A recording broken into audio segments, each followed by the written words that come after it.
Ladies and gentlemen, boys and girls, welcome back to another Sporting160EN podcast. This is podcast number 34. Um, I am your host, as always, Danny. I'm joined by three wonderful guests today. I'll start off with Patrick, all the way over in the UK. How you doing, bro? I'm good. I'm good. Obviously, nice to have Sporting back on winning ways and big game tomorrow. So, lots to talk about, obviously, in this podcast. So, good to be back on. For sure, for sure. We're also joined by Chris. Chris, how you doing, brother? Doing all right. Yeah, like Pat said, got a huge game tomorrow. Bit of a weird press conference from Kaiser today, so not really sure what to expect, but can't really afford to more performance. Should be interesting. For sure. And last but not least, we're also joined by Steph. Steph, how you doing, bro? Yeah, I'm doing. I'm doing great on a personal basis, and then we'll talk about Sporting. I love that. Anyways, let's get right into it. Let's start. The first game we'll talk about is a Taça Portugal game. Benfica 2, Sporting 1 over at Benfica Stadium. Patrick, I'll start it off with you. What are your thoughts of the game? So obviously, in comparison to the league game that we had at the other lad, it was obviously a bit of an improvement on our behalf, but I think much of that could be due to Benfica as well, not really going through the gears that they did when we met in the league. I think if we're to look at that game on face value, right, then I think it'd be fair to say that in terms of us against Benfica, we were the inferior side, particularly in the first half, when obviously Benfica got their goal. We had a few problems within our defensive sector in that first half. I feel with Bruno Gaspari, Laurie wasn't quite settled in. The midfield was getting overrun quite a lot, and I think Godelli, when on the ball, had a lot of difficulty throughout the entire game, in fact, to find the likes of Bruno Fernandes and Vendel, and that just made things a lot tougher for Sporting to ever really get into the game. In the second half, I think things improved. Benfica were, I'd say they eased off a bit, but, you never know. They could have been feeling, the intensity of yet another big game on their calendar as well. So perhaps they tired out a bit.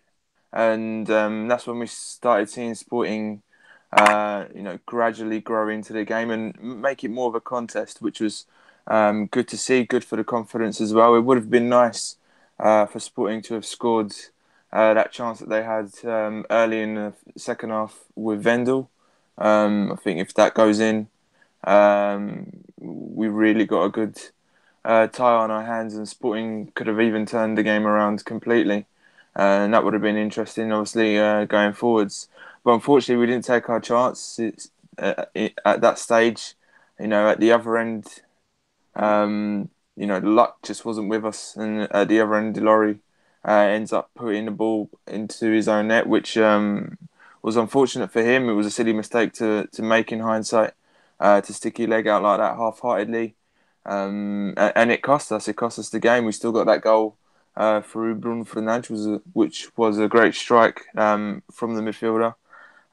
It gives us a little bit of hope coming into that second leg. But obviously, if we're to look at our performances and the things that we did well, and moreover the things that we did wrong, we still got plenty to work on.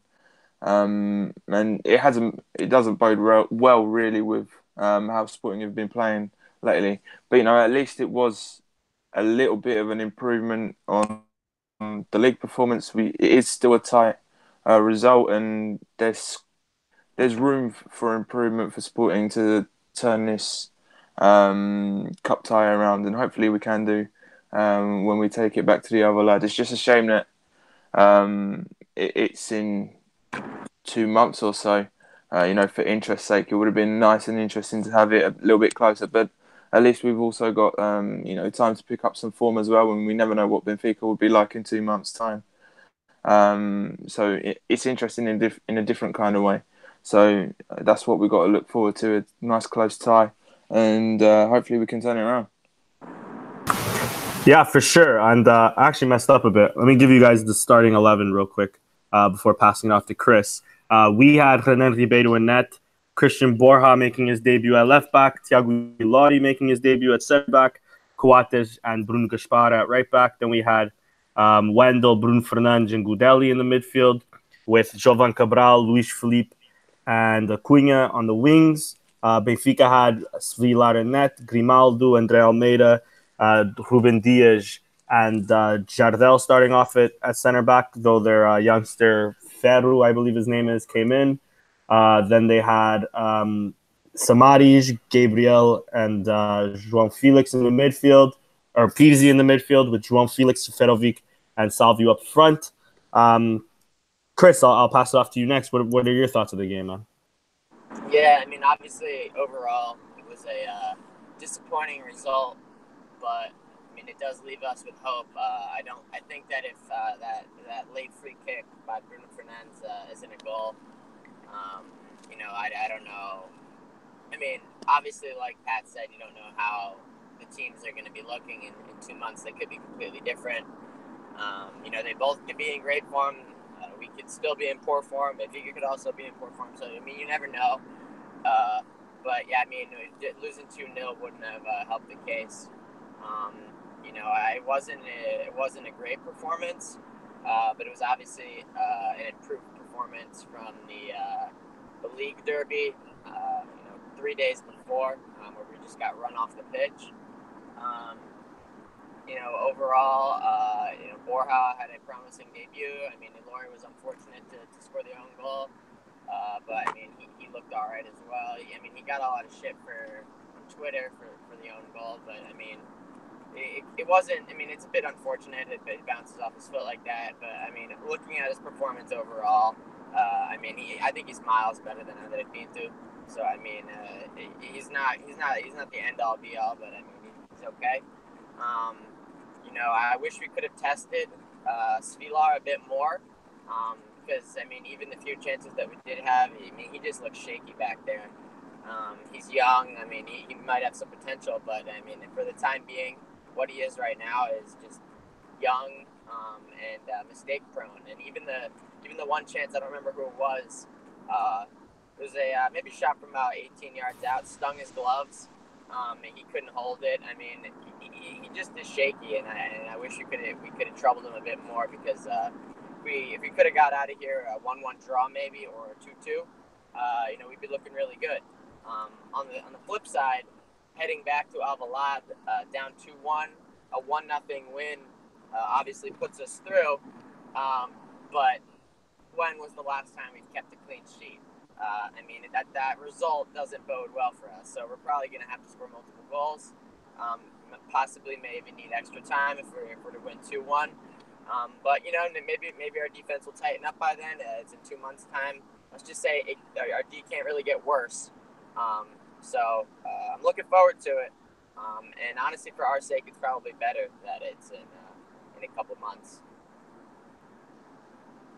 Yeah, I agree with you, actually. And Steph, last but not least, what are your thoughts of the game, bro? Well, it's a mixture between Chris and Patrick. Sporting was better. I'm not going to say much better. I'll say just better. But at the same time, the first goal that we considered to be Benfica, to me, é frango do caralho. There's no other way to describe it.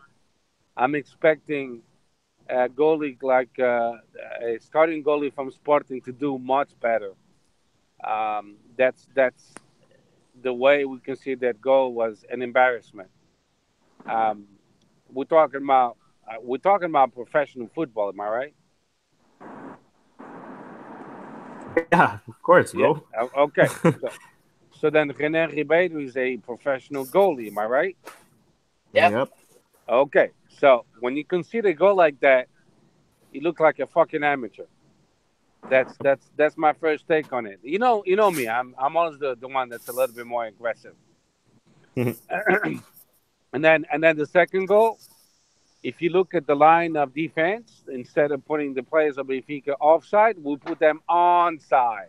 It Yeah. looked like a diagonal line, like all crooked and shit. You look like Petrovic's nose when he got fucking headed on the nose. So, so if you want to win against our rivals like Benfica and then so on, you need to do a much better performance. Then we got that amazing goal by Bruno Fernandes, uh, a shot from 30 yards away, and that kind of saved the day. But let's not be um, forgetful that Grimaldo he missed a goal in the middle of the box. It was an easy top in, and he messed it up. Benfica had some great chances. He could have been at 1.41. And then we could have tied the game. We didn't tie the game with Wendell one-on-one with Odisseia. And Mm-hmm. he and with Svila. Svilat, I'm sorry. I mean, and he couldn't do it. And again, he's a professional player. I know we keep on saying, "Oh yeah, they're allowed to miss it too." But you know what? What makes great players is the ones that don't miss those kind of goals. And he missed it in a crucial time when we should have tied the game. Then we had, I'm pretty sure you'll bring it up, but we had a tying goal and the referee called it foul. Mm-hmm. I have no fucking clue why, because that was outside the 6 yard box. It wasn't inside the pequena area like we say in Portuguese. Right. So that blew my mind. But with that said, we didn't play a great game. I still think Benfica played a little bit better than us. We did play much better. We had five changes in our lineup. But I'm still not getting why Gudelci is a preference for Kaiser. Um, and I hate to say, but what happened to Miguel Luis? What happened to Brun Paz? What happened to Dumbia? I mean, we have a lot of choices that even though people think that we don't, we do. So Gudelch is garbage at number six. Maybe try him as a number eight because he's a number eight. But like Nani we spoke about several times. I know he's been hurt, but why don't you put him behind the striker as a number nine and let's give it a shot to see what happens. There's so many scenarios that Kaiser could try and he's not trying and it's pissing off people. And Bruno Gaspar, I mean, he played, but Vitovsky could have played. We found out 3 hours before the game he could have played. So you should have had someone from the club with a fucking town car, a limousine or something, pick him up and bring him back to the game. So anyway, we lost the game 2-1. In my eyes, Benfica deserved to win. They played more than we did. But we surely could have tied the game, but we didn't. And that's it. Yeah, for sure. I'm not really going to get into it because you guys, I think, all hit the nail on the head. Um, I guess we'll first analyze the first goal. Patrick, I'll start it off with you. What went wrong? Who's to blame? I mean, like Steph said, Renan sort of let a frango in. Being on his ass way before the Gabriel even shot the ball. Near post again. One thing that personally pisses me off when I see a goal is especially when it's to your near post. Anyways, what are your thoughts on that first goal, Patrick?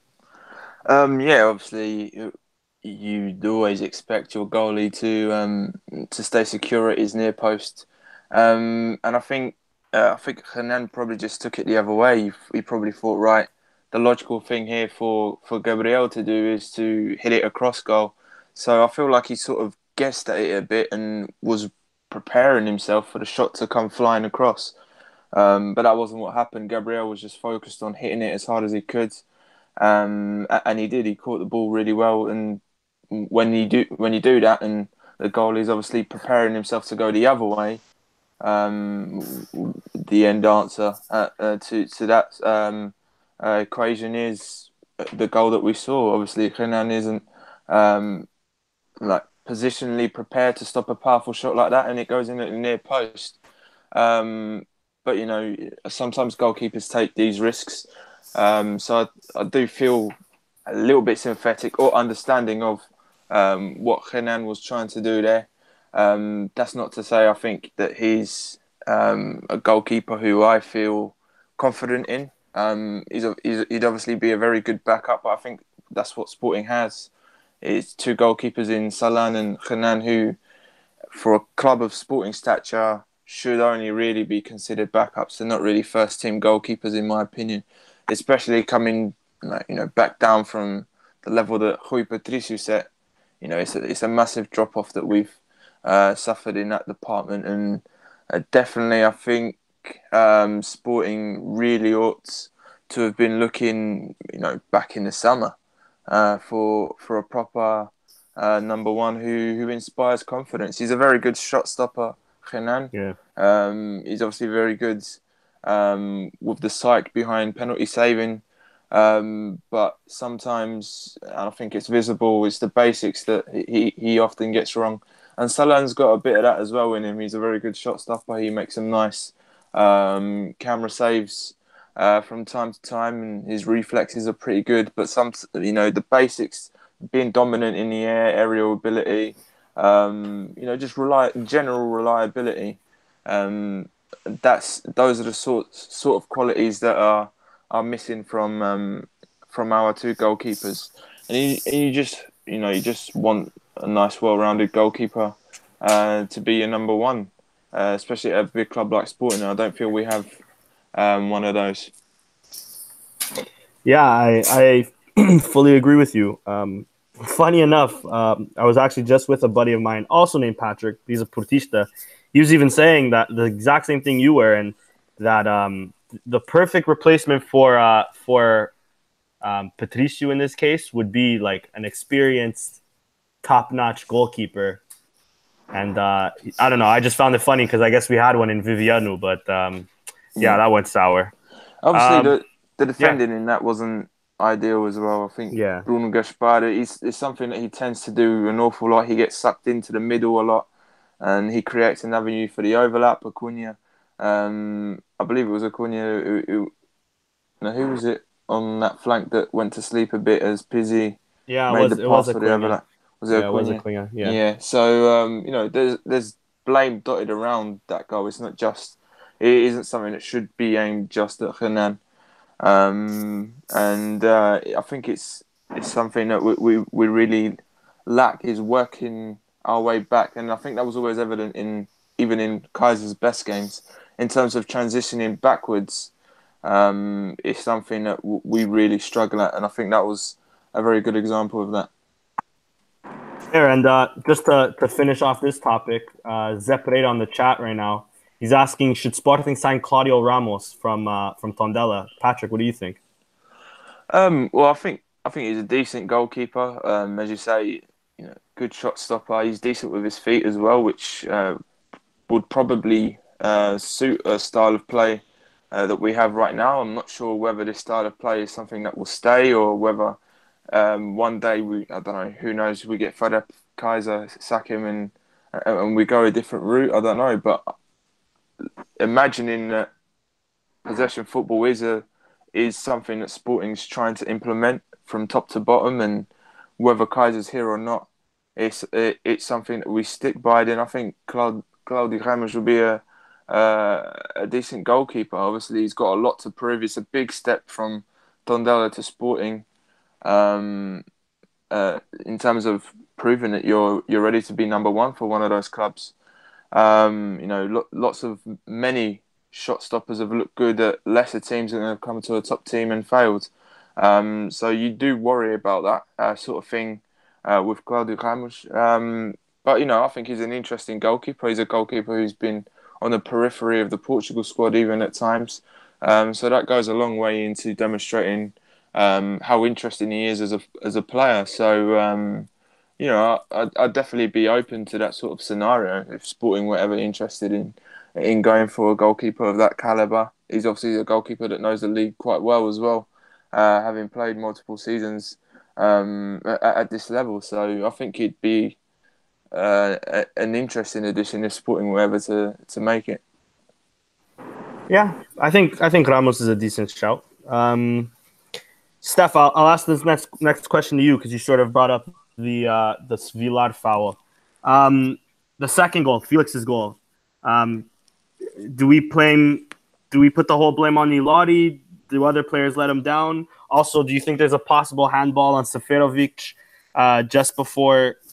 It sort of looks his chest, but I guess some could debate that it could be his arm. What do you think of that goal? Well, I think it's definitely a handball, but it's also being a smart striker. If you see every striker, they have the same movement when controlling the ball with their chest. Any soccer player, really.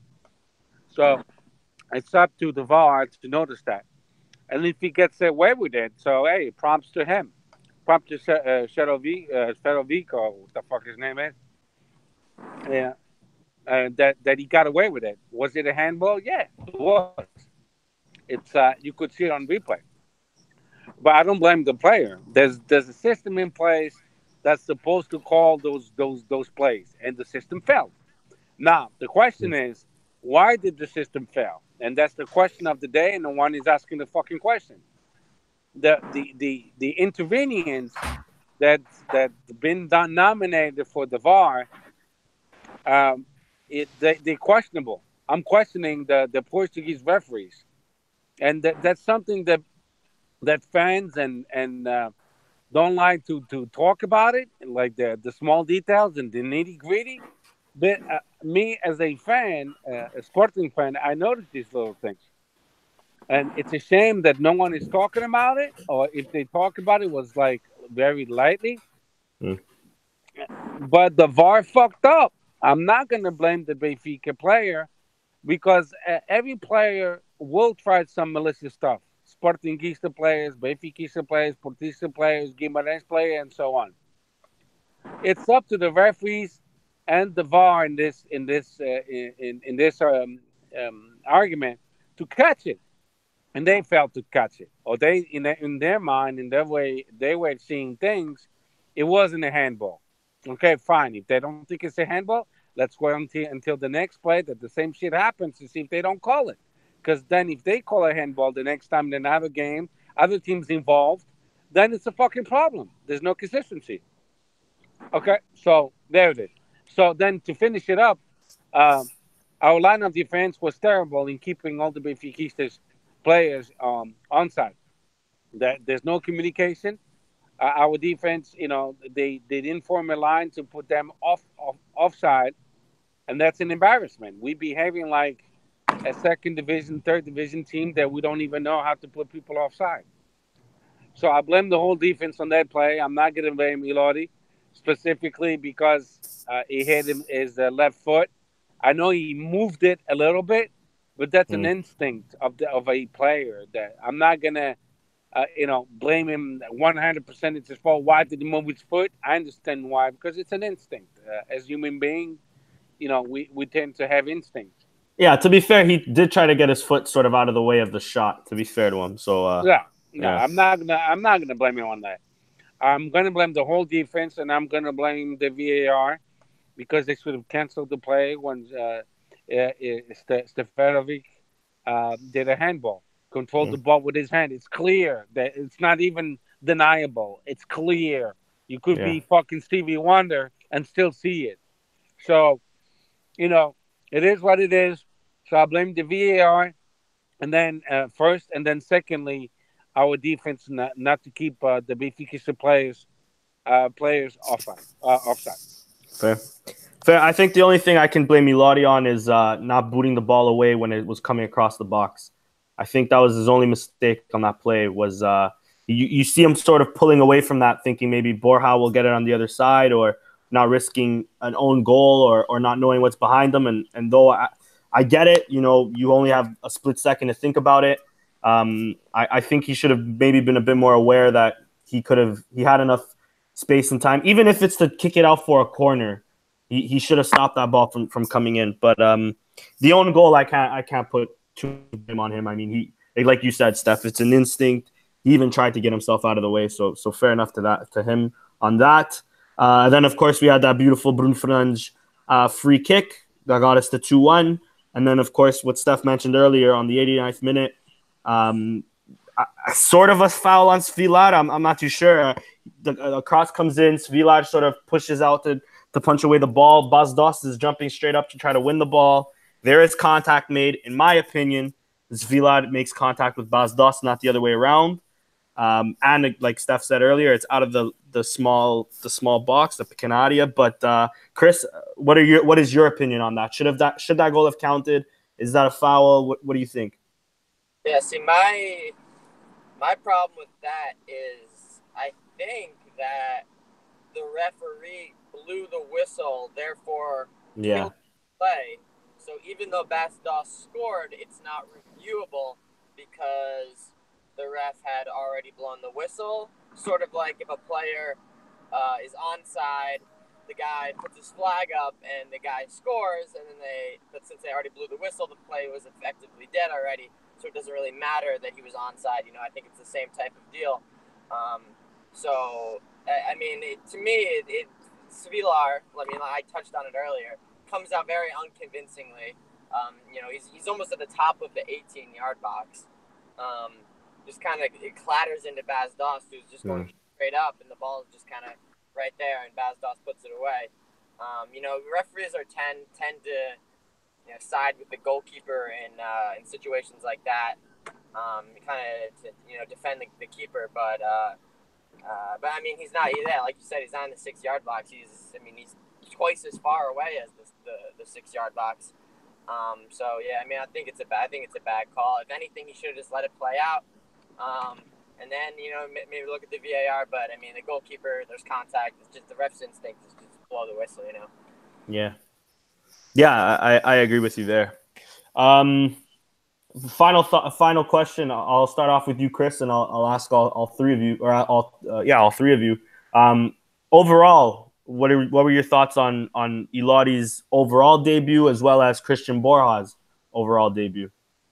I think Ilori got more shit than he probably deserved. I thought he was decent. He was obviously decent. He had a couple very nice sliding challenges. I think he that might kind of be his thing, is the well-timed slide tackle. Yeah. It's obviously a risky skill to have in and around the box, so we'll see if that gets us into trouble down the line. I imagine it will. But in the time being, I mean, he's very talented at that. He's obviously a pace upgrade. I mean, Matthew is actually, I think, probably quicker than Coates, as sad as that is for Coates. So I think he's probably quicker than Coates and Andre Pinto as well. So that's always an upgrade to have. Chasing strikers that are in through. So I mean, it offers a bit of cover. I mean, I think he was solidly, totally average. Obviously, there's potential for more. He could have been much worse. But overall, I rate his performance as decent. I mean, I'm interested to see what he brings tomorrow. I mean, it's not a certainty that he'll start. I know that Anthony Pinto's an option again. Actually, I don't think he was called up. He was in the 23, but I don't think he was in the 18, correct? Yeah, I think you're right. So no Anthony Pinto. So it will be Laurie tomorrow. No, sorry. Andre Pinto was called up. Sorry. 18. Okay, so it's not a guarantee that we'll see Laurie tomorrow, but I think it's likely. I don't think anyone's going to throw Andre Pinto back in the lineup. I definitely think he's better than him. So, I mean, I do think he has some potential. We don't really have much better right now, so, I mean, I don't mind it. Borja, I thought was definitely more promising, much better than Jefferson, and it also allows Acuna to play on the wing, and we know what he gives us. No matter what position he's playing, he's that pit bull who's going to fight for everything. Just even if he seems like he's dribbling into defenders, he just kind of sometimes just like keeps ramming his way through, somehow gets through. I mean, I don't necessarily. I used to think that he was better as a winger than a left back, and the only reason that I thought he was better as a left back was because our other left back options were so poor that Acuna's second best position was actually better than Jefferson's best position. So I mean, I'm way more out on Bruno Gaspar at this point. I don't want to see Bruno Gaspar play anymore. Yeah. If there's anything that's positive that we can take from this past month or so of pretty poor form, it's that Ristovski is clearly better. So if it's at the point where you don't want to play Ristovski or you want to rotate the squad, I'd almost rather see Thierry Correia at this point than any more Bruno Gaspar, because he's been very poor recently. Not a great signing, a bit overpriced for what he is. So I definitely prefer Ristovski. And I definitely think that Borja, seems like a promising signing as well. Who knows if we're going to end up actually losing Acuna. Rumors are Zenit's not quitting in their pursuit. So we still might end up losing him, but he's definitely a solid option. Jefferson gets a lot of shit as well. But if that's your backup left back, you can definitely do worse than that. I think that's probably the role for him at a club like Sporting. Jefferson might be a starter on, Rio Ave or Ibanez or Tondela. At Sporting, he shouldn't be a starter. He's likely a backup quality. So, I'm fine with Jefferson as the backup and Borja being the starter. Yeah, true. And Patrick, how about you? What are your thoughts on Ilori and Borja's debuts? Well, I thought Borja was fairly decent. He obviously seems to be that type of player that has all the ingredients to be an interesting attacking fullback. He's fast. He seems to have a good engine on him, and that verticality that they say to get up and down the pitch willingly. So he could be an interesting player. Obviously, he's still very early. He may disappoint. He may get even better. But he's finding himself in the team and in new surroundings. So we'll see how he gets on. I wasn't too impressed, to be honest, with Ilori at the back. I think he looks a little lost and rusty as well. I know that he's a player who is fairly comfortable on the ball. He's obviously someone who's very fast, which will help Sporting in theory with playing a high line. We know that Coates, on the other hand, isn't as fast. But then again, in terms of the qualities that Coates brings to Sporting's defence, in terms of he's a leader, he's decent on the ball as well. He's a lot more commanding. These are good attributes that Coates has that I don't really see in Ilori. I don't really think Ilori has any outstanding attributes as far as being a centre-back at this level is concerned. And it is something that I think Ilori has demonstrated everywhere he's gone. Obviously, Liverpool would always be a tough place for him to crack. He didn't manage to do that. But then there was Aston Villa, which he really struggled at. And Reading, things didn't go well for him there as well. So he's a player who I think at a young age has probably found himself on the wrong end of choices and has struggled to develop as a result, despite being obviously very talented and who doesn't want a nice ball playing defender who is quick off the mark. That's what you get with Ilori, but I'm just not sure about him at all in terms of joining Sporting. And I think these first two performances that he's put in, although of course it is early days, you must take it with a pinch of salt, but I just haven't been impressed with him at all. I think he looks lost at the back and lacking a bit of confidence and self-belief as well. There's certain things that sometimes he just takes a little bit too long to do, passes that he can make a lot sooner, and he chooses the safe option. Obviously, we had the own goal that he scored, which it could be instinct, but if you're a centre back, you deal with those sorts of crosses more often than not. I think you put a firmer foot behind it and not a. To me, it was a half-hearted intervention, and half-hearted interventions in those sorts of areas are very dangerous, and they can lead to stuff like own goals, which we saw. So to me, there's something that's really not there with Ilori, and Sporting made the signing. It does have a bit of risk to it, but then again, We needed that option because we're quite short at the back with Marcelo going.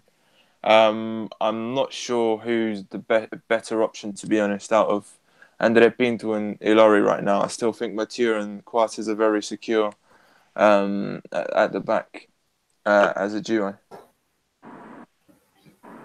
Yeah, agreed. And Steph, last but not least, quick thoughts on Ilori and Borja.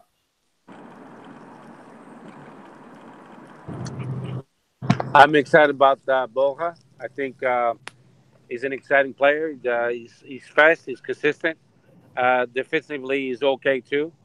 So far, so good. So I'm expecting great things from him. And if we keep Acuna, them two being together, Borja being the left back and Acuna being the winger, I can see that the left side of the Sporting will be just very solid. Um, and I would leave it at that. I wouldn't even fuck with that. I wouldn't put that Nani or anything like that on the left wing. If they're both healthy, play them both. But then we have a lot of options. If Borges is hurt or tired, we have Acuna, and vice versa. So now the left wing, we can have some phenomenal rotation and still produce like we're supposed to. So, but I liked it a lot. The two games he played for Sporting so far, offensively, he's really fast. Crossing the ball, he's pretty okay. So that's it for Borja. So let's hope he keeps the same, you know, being humble and the fighting spirit.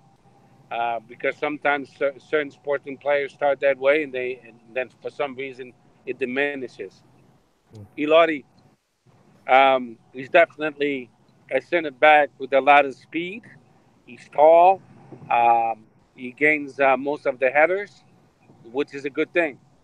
To his defense, which everybody knows that whoever's been listening to our podcast, I'm not a fan of Ilori, but I'm going to talk to him as a footballer, and that's it. Not going to talk on a personal basis because everybody knows I don't like him because of the way he left Sporting a couple of years ago. He forced his exit. So with that said, so I don't have to repeat myself over and over, I think he has a lot of potential, and it's just a question of adaptation. He has to adapt to the new surroundings, to the new teammates, to the new way of Kaiser's philosophy. And I'll give it a couple more games, and you'll be in tune. So we can expect someone to come from the Premier League, from the Reading, not playing a whole lot, and all of a sudden to be on point with his new teammates at Sporting. That would be really insane. Again, I'm talking about solely as him as being a footballer, and that's it. That's my take on it. Yeah, fair enough. And with that, we'll move on to the next game at Santa Maria de Feira, if I'm not mistaken, at Feirense's ground. Sporting won 3-1. The starting lineup was as follows. It was Renan Ribeiro and net, Ristovski, Coates, Ilori, and Borja on the back line, with Gudeli, Wendell, and Bruno Fernandes, with Bas Dost, Diaby, and Acuna up top, with substitutions of Rafinha, Adrissa Dumbia, and Francisco Geraldo. Steph, I'll start it off with you. What are your thoughts of this game, bro? Well, like I said, 3-2, as you guys know, I've been 3-2 for the past 3 weeks, and I explained myself to Danny. I felt like I owed him an explanation. Uh, Yeah. but not well to all of you really. But the reason being is because I'm close to them, like 20 minutes away. I'm away with the Navy for I've been away with the Navy for 3 weeks, and I was literally just 20 minutes away. So I never met them in person, and this time I did, and it was actually a wonderful experience doing a podcast live all together. It's much better than on the phone, but due to the circumstances, there's nothing we can do. I'm not going to make Patrick to fly over to the United States. That would be crazy. I mean, maybe me and Chris could get together one day because we're not too far apart. Yeah. But then he's in Toronto, so I'm not going to tell him, "Hey, come here once a week." Maybe in the and summer I'll do it once, but that's about as close as you'll get, bro. and there it is. Maybe in the summer we can at least three of us get together because Right, Patrick is a little bit more expensive. for sure. But with that said, like I said, that 3-2 is the Fidens game. We started against sloppy. Um, we didn't control the game at all. We had sporadic, some good plays. We could be an amazing team with certain plays, and then all of a sudden we were a shitty team again. So we lack of consistency. Our midfield is basically like dealing with speed bumps, and we're not going to go far playing this way. We won in Firenze 3-1, but to tell the truth, at the beginning they pressured really really well, and they could have scored a couple goals on us. The disallowed goal, it's debatable. As Sporting fans, we fair and square. It was debatable. They canceled it, and I was glad they canceled it. But I'm not going to be a hypocrite. If that was an allowed goal, I wouldn't be shocked because the player definitely was in front of Ruben Ribeiro, but he didn't move. He didn't foul him at all. But they said it was a foul. They canceled the goal, and then be it. Then we scored in a lucky goal by a cross off the left wing, and then went over the header. He hit on the defender's hand, and he went in. I'll take it. I'm not gonna debate that. And then two bombas do Bruno Fernandes header. He hardly scored from it in a diving header, beautiful. And then another great diving kick. So now we know who's going to be the ones taking the diving kicks from now on. That's not even debatable. So we played okay, but 3-1, 3-2 maybe would have been the final score for me because Fedens did enough to score the second goal. But I'll take the 3-1. We got 3 points. But all the 3 points we won, it means fucking nothing if we don't win against Braga on Sunday. We have to win against Braga on Sunday, and we'll talk about it, I'm pretty sure, in a little while. Mhm. But overall, I didn't like the performance of Sporting. And the goal against us, against the goal, the Fidens goal, even though it was a beautiful goal off a volley, it was terrible, terrible, but fucking terrible, terrible from Ilori and Borja. They looked at Yeah. each other like, who the fuck is going to kick the ball? Who's going to clear the ball? Come on. I mean, it looked like a solteiros contra casados play. I was disgusted by that play. I mean, I'm expecting much more from professional players, but again, we didn't have a clean sheet, and this one I blame on Ilori and Borja because they couldn't clear the ball. It was disgusting, and really, that's all I have to say. Fair enough. And Patrick, same question. What are your thoughts on this game? Well, obviously, first half was a bit slow, but we've sort of got into that habit of late. I'm not really sure where Sporting's gone wrong after such a great start under Kaiser, where football was coming on leaps and bounds, and all of a sudden that's sort of it feels like it's been erased from what we're able to do. But yeah, we definitely struggled through patches of that first half, and again, I'd have to agree with what Steph said. I think that first goal that Feirense thought they had scored was one that, without any hesitation or surprise, if that goes in, you probably wouldn't question it. But VAR did. At first, I thought they were looking at a potential offside call because there was obviously a man on the near post who came very close, or perhaps did flick it on. We don't know, but it was impossible to tell from the replays that were given. And had that flick on been made, obviously the man that scored pretty much on the line on top of Renan would have been offside. But for sure, I don't think there was a foul there, in my opinion. But the referee gave it and kept it 0-0, and it was good for Sporting. Obviously, that sort of that scoreline maintained itself. And then we scored at a decent time towards the end of the first half, towards the end of a difficult first half. Vendel with a bit of luck as well.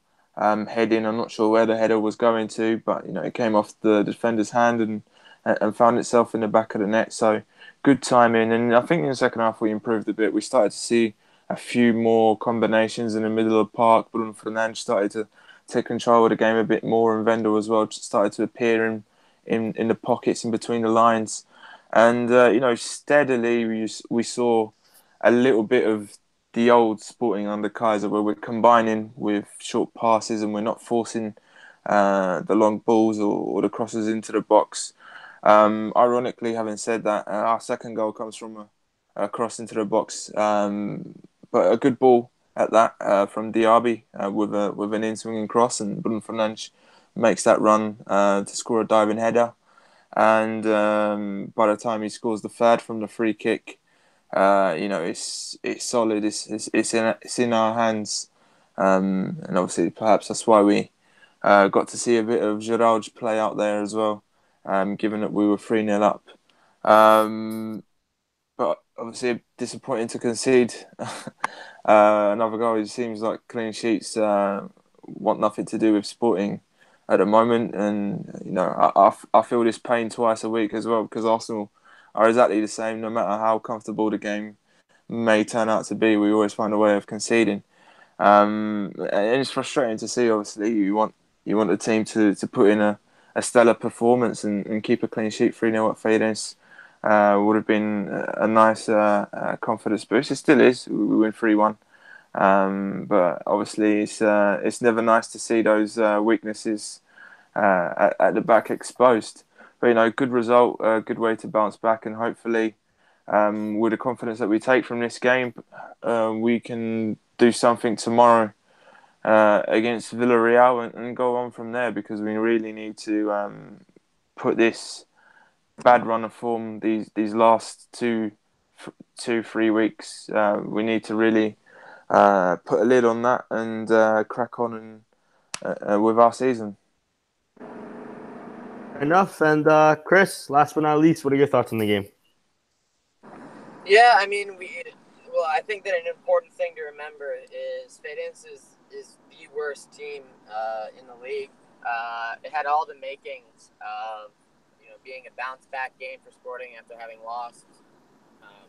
We're having not won several games in a row, not having won away from home in, I think it was 2 months. We hadn't won away from home before that game, and right off the bat, it was the same shit, and it was almost you were watching it and you're just waiting for us to compete, because they had all the chances, they had all the play, and it was just one of those.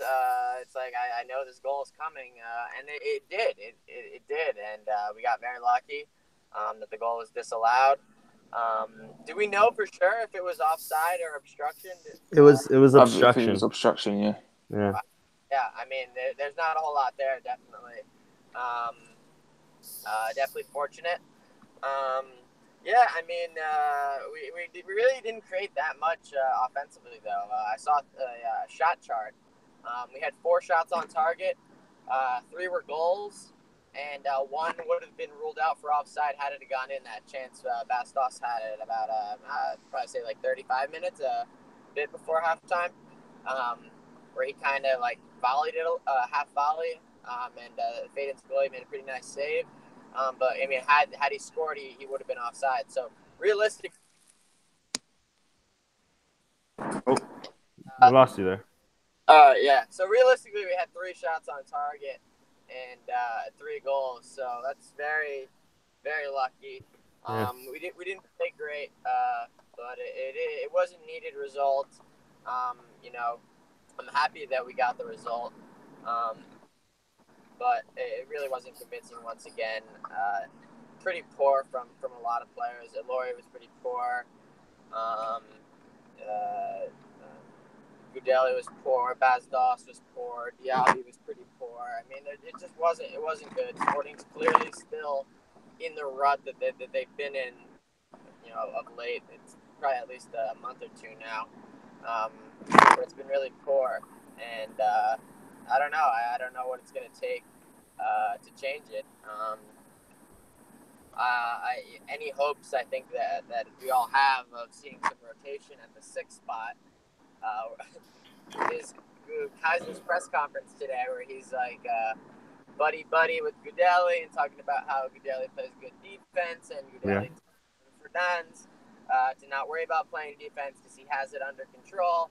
I mean, I really don't think we're going to see a change there anytime soon. Doumbia has a slight injury, so I mean, he probably would be the prime candidate to replace him there, but he has a slight injury. He's not in the squad tomorrow, so we already know that he's going to play there. So it's just frustrating. Yeah, it really is. Wendell was okay, I thought. Bruno Fernandes was obviously excellent. He's been playing very well recently. Scored 2 set pieces in back-to-back games, both beautiful shots. And, it's going to be interesting to see what happens tomorrow because it's two teams in very poor runs of form. Villarreal is struggling as well. They're in the relegation zone. They've been getting some poor results as well. So, I mean, it's a type of game where if Sporting can't get fired up for a European night, I don't know what it'll take. These guys need a kick in the balls. Kaiser's whole morale and even the things he's saying, they just don't instill too much confidence. I think he really needs to kind of lay into his players more. I think he's a bit soft-spoken. I mean, that's just his personality. It's not his fault. But I wish that he would just speak up a little bit. Give someone an earful every now and again, because it's totally deserving. And I mean, I'm glad we got the 3 points. It was needed. It would have been honestly laughable if we were to drop points to the last place team and keep the winless streak on the road alive. But I mean, we did what we needed to do, I guess. Yeah, for sure. And I mean, it would be typical Sporting to drop points to fade ins, to be honest. You guys really hit the nail on the head. You guys went through most of my talking points. I'll give my quick 2 cents. I agree with all three of you. I think the call on the obstruction, I think it was a little soft. I think it could have stood, though I kind of get it. So I'd agree. We got away with one there. But I mean, there is the argument to have on the obstruction. I mean, he is in front of him. He is stopped. He does impede Renan from getting the ball. So fair enough. I can't remember what program it was now. Maybe it was Trio de Attack or the other one where they had brought in I guess an ex-referee, and he said that was the right call from VAR and all of that. So I guess we can't argue, though we agree that it maybe is soft. I guess in that aspect, maybe the right call was given. I thought the first half we got away with we escaped the 1-0, though we played like absolute garbage. Credit to Wendell for getting into that position to win the header. Unfortunately, it was an own goal, so not only did the goal get taken away from Wendell, the assist got taken away from Borja, which was a lovely cross to him.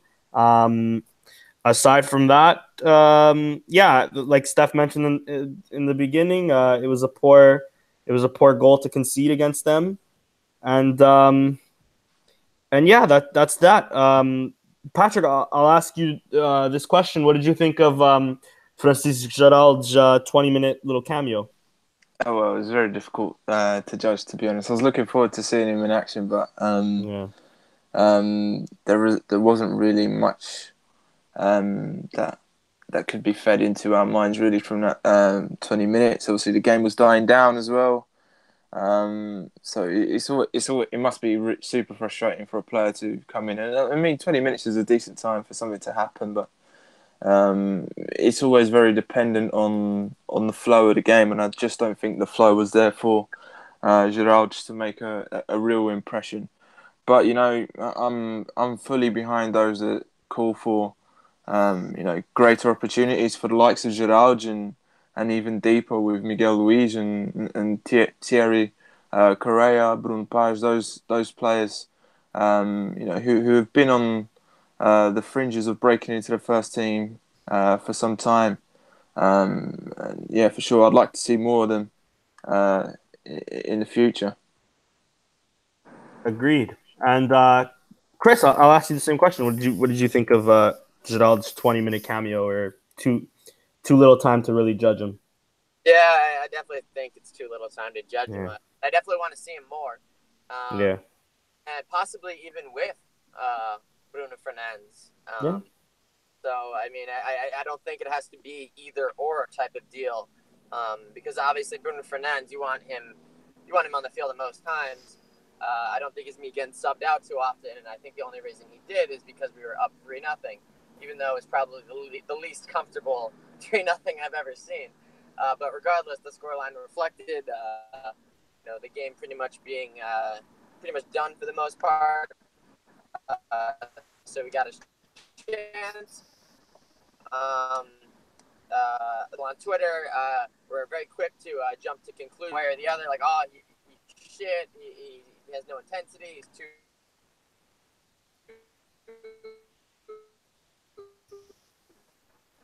frail, like, oh, he's great. I think the truth, it's really in a game like that, it's pretty ugly. I think we're losing you, Chris. Guy that's creative mid. Sorry, can you hear me now? Yeah. Sorry, go ahead. Okay, yeah. I mean, he's the type of player that he likes to get on the ball. He likes to be creative. He likes to make things happen. And the game he was being subbed into wasn't exactly a game that was conducive to him performing the best possible that he can play. I mean, it was pretty ugly. Sporting obviously didn't have much possession at that point. They were just kind of sitting back, protecting the result. So it just wasn't that great of a game for him to kind of show us what he has. Also, I mean, the guy hasn't played in months.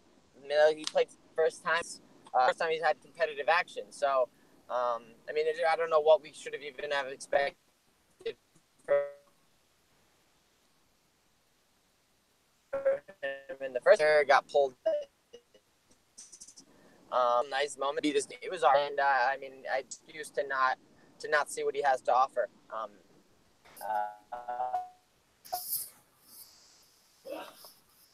Yeah. You still there, Chris? I think we lost you. Really? I think you're back now.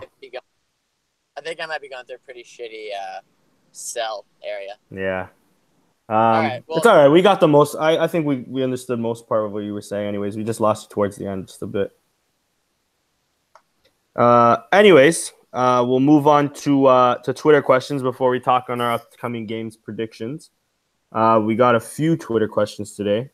Sorry, guys. Let me just pull it up. I didn't have it ready. First question comes in from first statement comes in from Diogo RSSCP on Twitter at DMLRPT. He says, well, can't wait for the rant. Unfortunately, it hasn't really been a rant today. Anyways, next question. Next question comes from Nuno Gabriel at Cativalins. I believe that is the way to say it on Twitter. How do you guys feel about the performance against Benfica in the Taça game, given how the league game went? Chris, I'll give that one to you. He has a few questions, so I'll bounce it off between all three of us.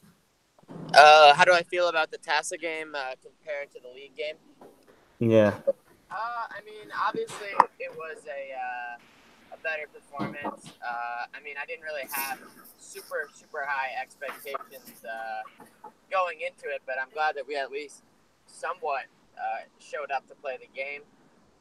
We were absolutely shit in that league game, and we just were completely overrun. But yeah, I mean, it had its moments. I definitely thought we could have earned a better result. Probably a draw. I don't think we played to win or deserved to win. But I think we could have earned a draw from that performance on another day. So, I mean, overall, it left us in a position to potentially go through. So I think that was the most important thing, and that away goal definitely was huge. Yeah, for sure. And next question is, do you guys think we should bench Bas Dost for the next few games, given his lack of performance lately, and give Luis Felipe a go for a few games and see how he does? Patrick, I'll give that one to you. Nah, I think the thing is with Dost is that, in my opinion, he's a very consistent player. But he's a player who's very reliant on the type of opposition you play, first and foremost. And secondly, like every player, like every attacking player, he's dependent on how the team does as well. So what I would say is Sporting lately haven't been playing very well. So that's had an effect on the output of Bas Dost, who we all know isn't the fastest of players. He's not the most creative in a sense of someone who can carve up an opportunity for himself. So, he's a finisher. He has to have everything fed to him. You play the ball into the box, you give him the conditions to thrive, and he will. And he's done that in each of the last 2 seasons for us. He's done that as well. This season, obviously, he's going on a bit of a colder patch lately, but I would say that's mostly dependent on how Sporting have been playing. Obviously, we've got some big games coming up now, and I'm one of those that, although I agree that Bas Dost is a top player, when the player is, as you say, so limited physically, shall we say, he's not the fastest off the mark. I do think Sporting require some alternatives, and maybe Luis Felipe is a striker to lead the line in those sorts of games.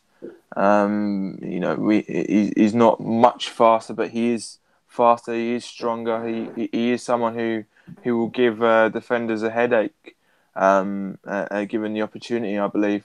And he does seem. I think he's an interesting player. I'd certainly like to see more of him. Maybe even in a duo with Dost in certain games. But there is an argument that I would probably back. There is an argument for Luis Felipe to start ahead of Dost, just because he's a more well-rounded striker, and in those certain games, like let's say play a Braga or Villarreal even tomorrow. Sometimes you need you need more from your strikers. I think Bas Dost is someone who's very dependent on you putting it on the plate for him, and he'll finish off what you give him. Luis Felipe might be a bit more creative, a bit more crafty, which is needed sometimes when you have to hold the ball up, and when the striker's left isolated. So yeah, I can certainly see why calls for Luis Felipe to start have been made. But in terms of just form, I think Dost is all right, and it's more the team than the player himself who's lacking. Yeah, I actually agree with you there. And the last question from Nuno Gabriel, I'll tackle this real quick, is given what Renan has done, good and bad, do you guys think he should be our keeper for the future? Should we buy him from his loan? Thank you for your questions, Nuno. I personally... I don't necessarily mind if we buy him, because it is cheap enough that he could sit on the bench. Solan isn't getting any younger, and I'm not too sure how much of a bet we're gonna put on Maximiliano just yet. Personally, I think he'd much be better. He'd better off on a loan deal for 1 year, see how he does, and then get him back. But personally, I think we should go in for a better goalkeeper. Like I've mentioned in the past, like I believe Patrick mentioned today as well, he is a good shot stopper, and credit to him for that. But aside from that, he doesn't have much else in his game. I mean, he can distribute the ball pretty well, but I mean, I can't really be bothered whether a goalkeeper. I know modern football demands more on goalkeepers playing with their feet, but I can be asked. I think we should go in for a better keeper. Or I mean, get back Viviano and truly see what he can do for us. But yeah, I definitely think we should get another keeper in, and if anything, we should save the 1 million maybe for another player, at least for his salaries, right? Next question comes in from Sporting CP Youth at Sporting CPY on Twitter. Should we let Montero and Nani leave Sporting? So there has been rumors that the MLS are calling for both of them. Vancouver Whitecaps for Montero, and I believe Orlando for Nani. Patrick, I'll pass that one off to you. Do you think we should let go of Montero and Nani? Perhaps I'll at the say end at of the least in the season. summer. At least in the summer. Okay, for the summer, it's certainly arguable that we could do that with Nani, not because he's not good enough or anything like that, but just for the fact that obviously you do have to think of the business aspect of things, and he is eating up a large quantity of the wage budget, and Sporting have got their fair share of wingers who could come in and leave an impression. You know, we talk about Mateus Pereira a lot. We've got others like Diogo Braz, Elvis Balde, Jovan. Rafinha still has lots to give. So we do have options out on the flanks, and obviously we can always find some more interesting wingers out there. I think there's plenty of them. And in the summer, there's always the opportunity to find one or two that could really take Sporting into a new level. So at Nani's age, obviously, it's very nice to have a character like Nani around. But at his age and for the wage budget, I don't think Sporting is a club who financially should be looking at keeping those players for too long. So that would make sense. And I think Montero, as much as I like him and as much as I'd like to see him involved in the first team a lot more than he has been under Kaiser, again, it's something that makes sense because he's a player who's not getting any younger. I think he's 30 or knocking into his 30s right now. And he himself is earning a fair bit of money for what he's doing now, which is not featuring. You've got to say, okay, listen, this player realistically is not an undisputed starter for Sporting, and it's best to let go. So again, it's a move that I would say makes sense. I'm not sure if MLS teams can buy anyone right now, can they? I think they can. I They can. believe the Okay. window's open. So Yeah. if I was to answer the two, I'd say Nani in the summer would make sense, and Montero right now, given that Luis Felipe is in, and Diaby can also play up front, and mainly because Kaiser seems to not fancy him. I think letting him go for a decent fee would also make sense right now.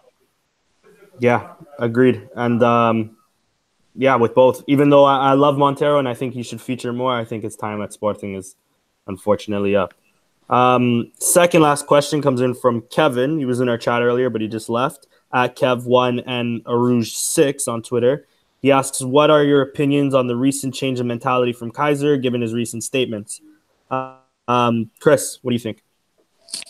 I touched on a little bit earlier on. To me, it's really disappointing.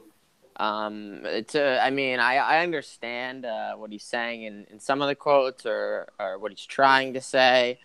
And, I don't know really if his English is being taken out of context or being mistranslated and then taken out of context, because I know one of his quotes today was, it doesn't really matter if we stay in the Europa League, or we're not obligated to stay in the Europa League or something. It's not a priority sort of thing. Yeah, something to that effect. And to that I say, then what the hell is your priority? Because number one, you're out of the league. The Taça de Portugal's second game isn't until April.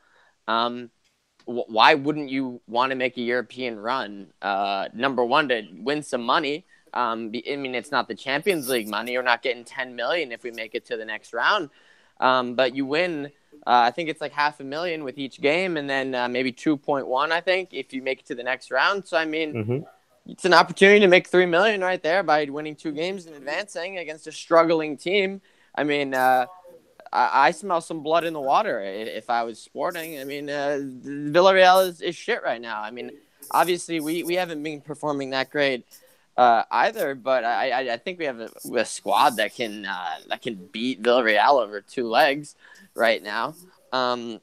So I mean, he has disappointed me a little bit. I don't really know if he's going to make it or not. It's at the point now where good Kaiser ball and bad Kaiser ball. We've gotten to the point now where there's been more bad Kaiser ball than there's been good Kaiser ball. At one point, it was like 50-50. I think that now we're crossing into the 60-40 type of territory, maybe 70-30 if it continues, where it's like, okay, it was good for this much time, but it's been bad for longer and for more recently. And that doesn't really spell well for a manager.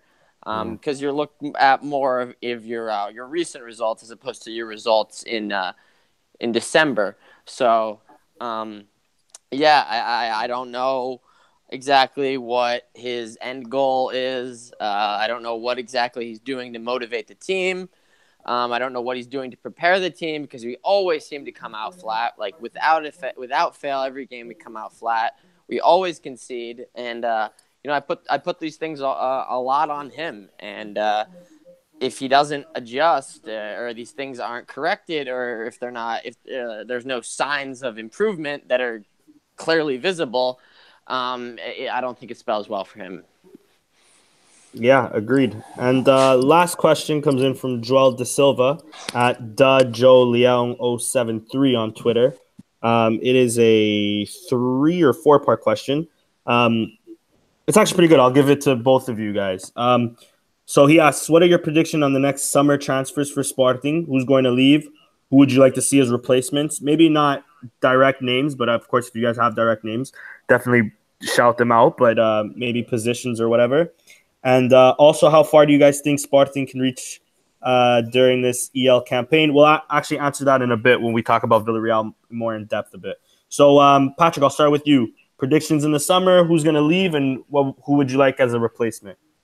I'm not too sure about replacements, obviously, but what I will say is that I'd like Sporting to be very clinical, and I hope they're working on targets right now, making sure that they are signing some gems, because that's really what a club like Sporting and other Portuguese teams should be looking at to improve financially and to ultimately compete at the highest level.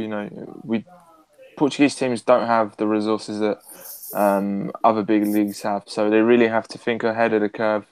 Look at pools of talent in South America, Eastern Europe, Central Europe, wherever it may be, and pick out these players. So I hope Sporting are being clinical and meticulous with their choices, and they have names in mind for players that could come in and do a job and take Sporting to a new level. Because I think this year will probably, and these are not players that I obviously want to see go, but I can definitely see this being the final year for two big players in particular, and one of them is Acuna, who we all know is quite close to Zenit right now, and the other one I think will be Bruno Fernandes. I think he's starting to get into that patch now where he's starting to get lots of goals, and what goals do to a player in the Portuguese league at least, which is not the most watched. Goals are important because they bring attention. I can definitely see Bruno Fernandes making a big move.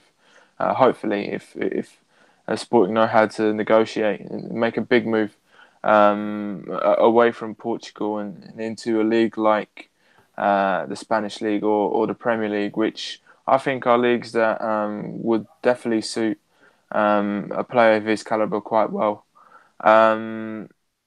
So yeah, I think it will be an interesting summer for Sporting, and obviously if a club like Sporting do not make the Champions League, let alone the Europa League, or have to qualify very early for it. I can see players like Bruno Fernandes and whatnot angle for a move like that, because obviously a player of that quality will feel that he should be playing at a much higher level. And I think that there's even reports today that Atletico Madrid are interested in someone like that. So I think it'll be a busy summer, because obviously there's a lot of players at Sporting could definitely let go as well. We talk about the likes of Jefferson, and André Pinto probably will be on his way out, with Luis Neto already having signed. Freddie Montero, should he not go? There's a lot of players in the fringes that Sporting should really look like letting go.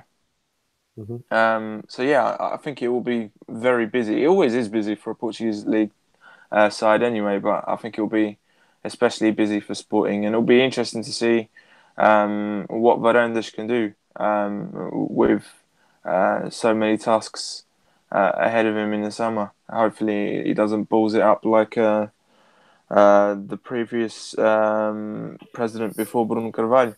Because they had plenty of busy summers, and they made a right mess of that. We had a few more quieter ones under Bruno Carvalho, so we'll see what happens. Yeah, agreed. And we'll end it there. Let me just do modalidades, because we are an hour and 15 in, and we still have to talk about Villarreal and Braga. So quickly, in the football aspect, let me see. The under 23s beat Braga 1-0. That pushes them up to third place, 1 point behind second, and I believe 2 or 3 points off first, which I believe is still Rio Ave. Football Feminina, the girls, the B team beat Sintres 2-1, and the senior team beat Ourense. That was tough for me to say. 6-0, a big win for the girls there. In futsal, the juniors beat Mudicas 5-3, and the seniors beat Lombos 3-1. In the female futsal team, we ended up losing actually in the juniors 6-2 to Benfica. In handball, the senior male team beat Fermentões 40-24. Also, sorry guys if I'm butchering, to the Portuguese listeners, sorry that I'm butchering some of these names. Hockey in Patins, we beat Tomar 2-1 in actually a really tight big game. In volleyball, the male senior team beat Espinho 3-2, and the female team beat Vitória Sport Club, which is Guimarães, 3-0 in volleyball. In Table de Mesa, a lot of things happened, but for the most part, the seniors beat Juncal 4-1 and then beat Toledo's 4-0. In rugby, the senior team beat Benfica 7-0. First they beat Agraria Coimbra 5-0, and then they beat Benfica 7-0, which made them national champions. So congratulations to our rugby team, female rugby team, that is. Ciclismo, obviously a lot happened. Natação, I believe that is it in terms of modalidade. Yeah. Sorry if I missed. Let me know on Twitter. Yeah, I think that's it though. At least on the more notable ones. Chris, I'll start off with you just before we end the podcast. Thoughts and predictions on tomorrow's game against Villarreal. We don't have Doumbia, like you mentioned earlier, on the squad list. Obviously, we don't have Gerald as well because, Doumbia wasn't even put on the Europa League. Sorry about that. But Gerald's obviously also not put in. But not a lot of absentees, just really only Mathieu and Nani. But what are your thoughts for tomorrow's game? Yeah, obviously it's a good opportunity. You kind of have to get a result, especially when you play the home leg first. So I mean the pressure will be on. For once, it'd be fucking great to not concede because that's when things get hairy. Especially when you have to go on the road the next game and you you tie 1-1, you let up an away goal, or 2-2 or something like that, it gets risky. I want it to happen. I do not know if it will, and there's not a lot of historical precedent recently that would indicate that it will. And to be fair to Villarreal, they have been shit this season, but they do have a couple decent attacking options who I think could give us some trouble, like Santi Cazorla.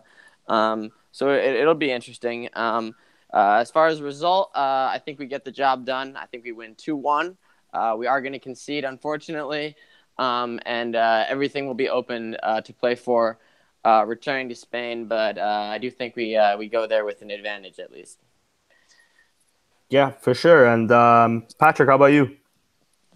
I think we have to be a bit careful with these sorts of games, because obviously, if we're to look at Villarreal's squad, at least on paper, I would consider it a team that's just as good, if not better, than Sporting's. Obviously, they're finding it very difficult at the moment in Liga, down the bottom. But it's a cup game, and league form sometimes has a way of being completely different to what you experience in the cups, and that could be the case tomorrow for Villarreal. But having said that, there are we have two sides on our hands here in Sporting and Villarreal who might have their eye on the league. Sporting have got a difficult game at the weekend, and Villarreal, every game is like a cup final right now. They're desperate to hang on to La Liga status as they should be. So you just being the first leg, especially, you never know what sort of sides we'll be looking at come Thursday night, whether any key players will be rested. But Sporting does look like they might go full strength, but then again, I don't think Kaiser seemed too convinced of himself that he was going to do that. It's difficult to call where this one's going to go. I think I might go for a 1-1 draw with this one, and which leaves everything nice and open for the second leg, where both teams will have perhaps a little bit more room to manoeuvre and to decide things. Yeah, for sure. And quickly, I agree with you there. I think it is trickier than maybe we might make it seem. It's always tough to face a Spanish team. So luckily we are at home, I guess, tomorrow. But it is always it is always hard to play a Spanish team. I was actually just looking at their fixtures. After they have Sporting, then they have a tough Sevilla, and then obviously Sporting again, and then Atletico Madrid. I think if they're looking at their fixtures, and then also later on in April they play Rayo Vallecano, who is 3 points ahead of them, and then Girona, who are 4 points ahead of them. They still have them to play. So I think if they're really trying to prepare the squad or manage the squad, and they want to stay in this competition, I think they can go for it these next two games, because to get a result against Atleti and Sevilla, it's a pretty tough ask, especially for them, seeing as they're sitting in 19th. I'll be a bit more optimistic, though. I'll say we'll get a 2-1 win, but that away goal might bite us in the ass later on. But I'll go with a 2-1 win. But it's definitely harder than it may seem. But like Chris said, I think this is the perfect opportunity if we're gonna try to gain momentum and gain some confidence, and I mean, at least try to push for third place. I think we definitely need to win this game against Villarreal, and we need to do so convincingly, because Feirense, I think the scoreline was a bit more what's the word I'm looking for? I guess it was just it was more than what the game indicated. Inflated. It was inflated, exactly that. It was more inflated than what the game indicated. I mean, in that first half, there was one play in the back where we kicked it out for a corner. And it was just horrible at points. So that was so bad. Yeah, so there's definitely room for improvement. And like you said, Chris, this is the perfect opportunity for us to push on. But I don't know. I'm being a bit pessimistic here. It's a tough ask, but I'll go with 2-1. And next, after that, we have Braga on the weekend on Sunday. Patrick, take me through your thoughts on that game. Well, obviously it'll be a massive game.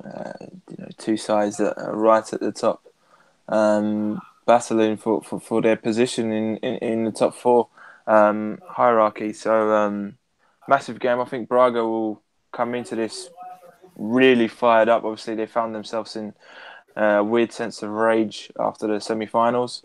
So you can bet that they'll be out to take whatever revenge they feel they need to take against us. And obviously, we've struggled recently in the league, especially against Braga. So it will be a very, very difficult game.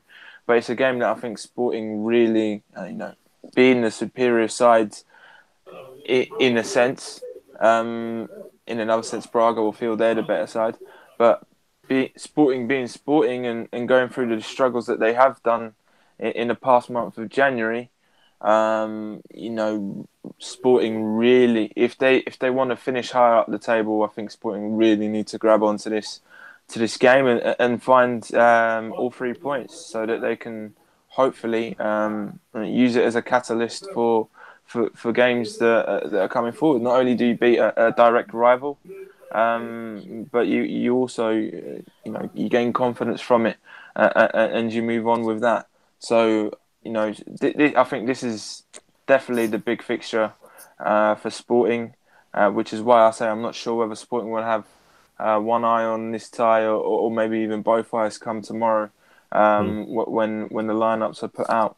So for sure, I think this is a very important game for Sporting and one that Sporting really ought to win. But I'm not sure really, to be honest. I can see another draw coming. Yeah. So I think for this one, I'll go a bit more high scoring. I'll go for 2-2. It won't be an easy game to watch. There'll be lots of highs and lots of lows. It could be really tight. But I'm going to go with a 2-2 draw. Fair. And Chris, what about you? Yeah, obviously, there's an argument to be made that this is a bigger game for Braga than it is for us. True. Because they're only 2 points off the title, or off the top. Obviously it's a club that, while being one of the bigger in Portugal, they've never won the title. Their best finish is only ever second. So I think they're looking at this as they're kind of playing with house money at this point. And if they're ever gonna actually do it, this is as good a year as ever, because they're at this point, we're in mid-February and they're still right there. So as far as we're concerned, we're sitting in fourth, 7 points behind them, and as we know, the top two in Portugal only go to the Champions League, and third and fourth both go to Europa League in various qualifying rounds. Obviously, we could still get into the group automatically if we can win the cup, which I think is a good thing to have in our back pocket at this point. Realistically, it's pretty much Sporting's pretty much not going to win the title. Porto's been slipping. I personally think Benfica is going to win the title this year. They're surging at the right time. Porto's falling off at the right time. They have a lot of injuries as well. Realistically, those are probably 1 and 2. If we are to beat Braga this weekend, we pretty much pull them out of the race. And not completely, but we put a big dent in their chances if they lose 3 points to both of their rivals at the top, assuming that Porto and Benfica both get a result this weekend, which I would probably say is more likely than not. Yeah. They'll be looking at this game as pretty much a must-win. I mean, to us, it would be huge because if we do get a result and take 3 points away from them, we pretty much cut their lead on us in half, and then it's anyone's season to get third or fourth, and I think that it would be a huge confidence boost. It would make the distance less seemingly impossible to reach, because 7 points is pretty big, and if it becomes 10 points, then then it's officially Moreira's watch, because that's our biggest threat at that point, is staying in fourth, because they could get within 2 points then. As far as what I think, they gave us a hell of a game in the Taça da Liga semifinal. I think that there's an argument to be made that they were the better side. I think if we concede early again, we're up shit's creek. Obviously we've grown accustomed to that happening. They're going to come out firing, and if we come out flat and come out slow like we've been doing, I think that they're the type of side to punish us. Diego Souza is a finisher, and hopefully we have Matthew back by then, but I do think that he could give us some problems. He did a couple weeks ago when we played them, and I think that he is still the type of player that's going to give us problems no matter what, but I think Matthew and Coates would be better than Ilori or André Pinto, especially in a game like that. I think that I see a Braga. I think Braga is going to win. Unfortunately, I think that they have the better team this year. They have the momentum on their side. I can see the game. I can see how the game is going to go just based on our recent performances. I might have to reevaluate my prediction if we show up and we put in a convincing performance tomorrow. But if we're shit on Thursday and we scrape a draw or we lose, then I definitely think that we'll lose, 2-0, and it'll be bitterly disappointing, and it'll pretty much seal our fate for the league campaign at least. I'm